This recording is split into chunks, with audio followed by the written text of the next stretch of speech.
આજે આપણે ચણાના લોટનો ઉપયોગ કરી ખૂબ જ ટેસ્ટી અને એકદમ નવા જ સ્વાદવાળું દૂધ બનાવશું। આ દૂધ શરદી, ઉધરસ અને કફમાં પણ રાહત આપે છે, સાથે પીવાની પણ ખૂબ જ મજા આવે છે। તો ચાલો બનાવવાનું શરૂ કરીએ। જય માતાજી, કેમ છો બધા? તમારા બધાને ખૂબ જ સ્વાગત છે મારી ચેનલમાં। ચણાના લોટવાળું આ દૂધ બનાવવા માટે આપણે ગેસ ઉપર એક કઢાઈ મૂકશું। હવે આપણે 2 ગ્લાસ જેટલું દૂધ બનાવવાના છીએ, તેથી કઢાઈમાં 2 ચમચી જેટલું ઘી એડ કરશું। હવે ઘીને થોડું ગરમ થવા દેશું।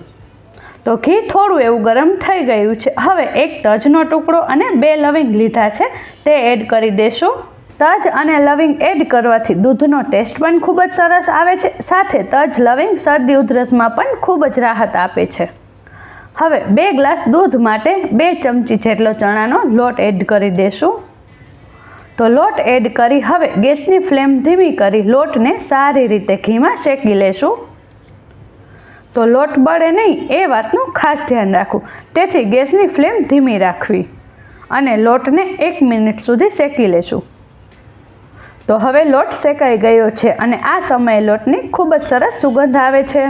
હવે ગેસની ફ્લેમ બંધ કરી દેશું અને અડધી ચમચી હળદર નાખી હળદરને લોટ સાથે સારી રીતે મિક્સ કરી લેશું।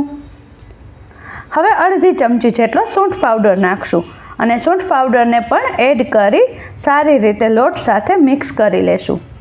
અને જો સૂંઠ પાવડર અવેલેબલ ન હોય તો આદુનો રસ એડ કરી દેવો।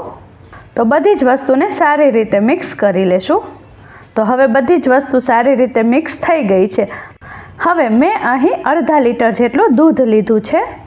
તો દૂધને એકસાથે એડ ન કરવું, થોડું થોડું કરીને એડ કરશું। જો દૂધ એકસાથે એડ કરશું તો લોટના ગઠ્ઠા થઈ જશે, તેથી પહેલાં આ રીતે થોડું એવું દૂધ એડ કરશું।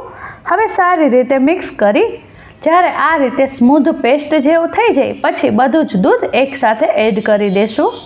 તો બધું જ દૂધ એડ થઈ ગયું છે। હવે દૂધને સારી રીતે લોટ સાથે મિક્સ કરી લેશું અને હવે ગેસની ફ્લેમ ચાલુ કરી દેશું અને હવે ગેસની ફ્લેમ ફૂલ રાખી દૂધને ગરમ કરશું અને દૂધને સતત હલાવતા રહેશું। તો દૂધ થોડું એવું ગરમ થઈ ગયું છે। હવે દૂધને ગળ્યું કરવા માટે મેં અહીં સાકર લીધી છે, તે 2 ચમચી જેટલી એડ કરશું। સાકરની જગ્યાએ તમે ખાંડનો પણ ઉપયોગ કરી શકો છો, પરંતુ સાકર થોડો હેલ્ધી ઓપ્શન છે, તેથી મેં અહીં સાકરનો ઉપયોગ કર્યો છે। અને જો ગળ્યું પસંદ ન હોય તો આ દૂધ મોળું પણ ખૂબ જ ટેસ્ટી લાગે છે। હવે જ્યાં સુધી દૂધ ઉકળવા ન લાગે ત્યાં સુધી દૂધને ગરમ કરશું। હવે દૂધમાં અડધી ચમચી જેટલો એલચી પાવડર નાખશું। તો હવે દૂધ ઉકળવા લાગ્યું છે, તમે જોઈ શકો છો।